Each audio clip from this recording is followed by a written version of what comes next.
jalqabe waraqaa wayinatti kenninaan dhiisin barbaadu dubbiseeraa kana duraan jireen.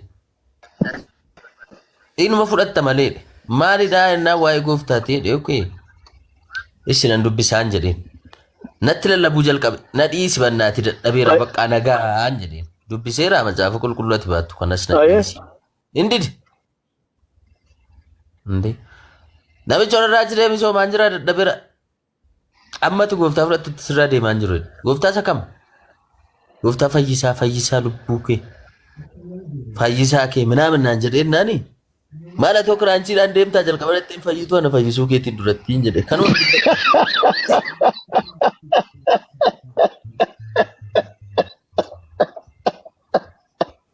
Wallahi halkan kun naan barii namichi kana fiigu raanchiidhaan deemu fayyisaadha siin jaa?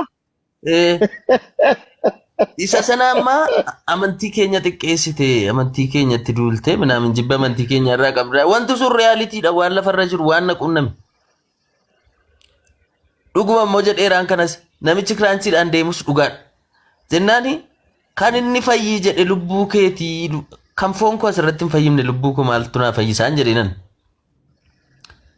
dura akka fayyituu fi mee kiraanchii kana gatii miilaan deemi ofii kan keetii. Kana booda dhugaa akka inni isa fayyise nutti agarsiista. Mitiiree? Yaa namni tokko dura paraa isa ifirra waan gurna namaa kadhu tokko ifirra godheetichi booda nama biraatti dabarsa. Dhugaa. Kana dubbachuun koo immoo amantii kana xiqqeessuudha yoo ta'e okay dhiifama gaafadhaan rakkoo hin qabu. Anamma dhugaadhuma jiru. Wanti jarree isa aarsan maal beektaa namni amantii isaa sitti himuun sitti lallabuun waanuma jiru. Yoo ati dheessitee jalaa deemtes seexanatu irra jira jedhanii si jala fiiganii humnaan sitti lallabu bara. Kan mannaara moo bakka tokkotti narkee viidiyoo tokko laalee Yesuus geetaano Yesuus maal janii jala deemanii deemna raachi yaani jala deemee itti lallaba maayikiraafoon fudhatee. Ekkoo seexanatu fiigsaadha dhaniis duuka fiigu bara kanatu saarsa.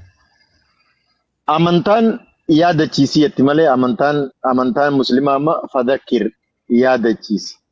Yaadachiiftuun ati yaadachiisni ati yaadachiistu kun muumina fayyaduun ooluu ija yaadachiisi jaa malee itti dirqii itti hin hidhin jiru. Silaa dirqama taatee Abijahalii fi adeera nabii. Beekan jiru. Macaafa beekan gaafa jedhu quraana qulqullachuu barbaadeen. Kanaafiyyuu isaaniif aknaawoloojii laannee isaaniif dursa laannee eeyyee isaantu beeka jennee yoo affeerree kun seeradha. Ajajadha malee cubbuu miti yookiin immoo dadhabina miti. Namumti si caalu jiraattee isaaniin affeertee isaaniin gara kanatti fiduun iyyuu beekumsa guddaadha. Kanaaf hin beeku jechuun dadhabina miti. Dadhabina miti. Hin godhu jechuun dadhabina miti. Maaliifi amantaa sanaaf maqaa amantaa sanaaf of eeggachuu qofa yoo ta'e malee. Kanaaf viidiyoo kutattanii warri callumattanii olii gadi fiigdan wantoota akkasii siraatutu gootanii sababiin isaa iyyuu namni daabboo tolchuu hin dandeenye tokko yoo daabboo akkamitti tolchuu jedhamee gaafatame dirqama deebisuufii qaba namichi gaafatame sun garuu beekee daabboon tolchuu yoo ta'e dirqama mana daabboo deemee namicha daabboo tolchuu akkamitti daabboo tolchuu jedhee namichi sun akka inni baratu gochuu qaba. Namni qorxummii qabu barbaadu nama qorxummii qabu hin beekne akkamittiin qorxummii qabu jedhee yoo gaafate namichi deebisuufii diduu osoo hin taane nama qorxummii qabu bira deemee akkamitti akka qorxummii qaban namicha sana barsiisuun isaan irra jiraata malee dirqama qorxummii qabu waan hin beekneef hin beeku jedhee ari'uu hin qabu.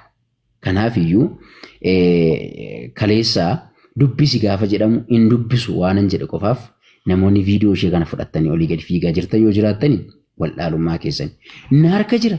Asirratti ragaan meeqa barreeffamaa jira? Ragaan meeqa taa'amaa jira? Ragaan meeqa asirraan galaa jira? Keessaan galaa jira? Angaruu dubbisuu nan danda'a. Bat itti qaba seera mataasaa gatii qabuuf akkaataa mataasaa gatii qabuuf sana eegnee hin dubbisnu taanaan isa kana nurraa barbaadu jirti. Ishee kana kutatanii ba'uuf gatii nurraa barbaadanii fi hin beekuun deebii gaariidha. So namni hunda beeku hin jiru.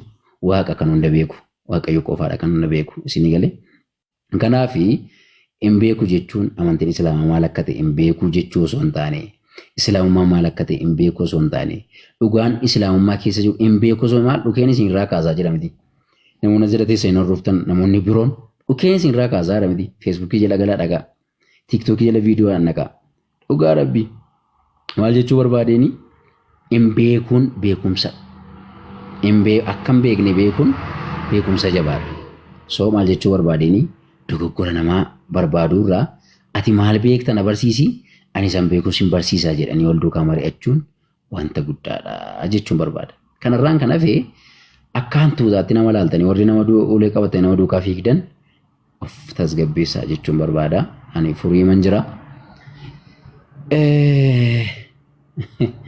Ani furiiman jiraadha. Utuun argee utuun sana gadhee utuun sana godhee waan jedhamu hin jiru. Baay'ee dhugaa dubbachuudhaaf namoonni yeroo namni amantii biraa keessaa ba'ee amantii biraa keessa galu namoonni namatti dhaadatu, nama doorsisu, namatti fakkaatu. Qo'i mirga doorsisu eenyu namaa kenna? Inni doorsifamu amantiin isa doorsifamu sanaa amantii miti moo amantii isa doorsisu sanaa eenyutu hin caale jedhe moo inni doorsisu eenyudha? Inni doorsifamu moo eenyudha? Eenyutu eenyu gadi? Eenyutu eenyu gadi?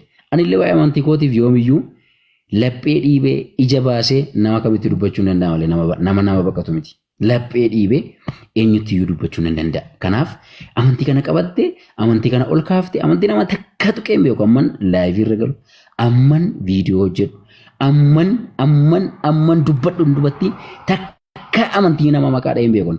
Garuu maa inni waa'ee Yesuus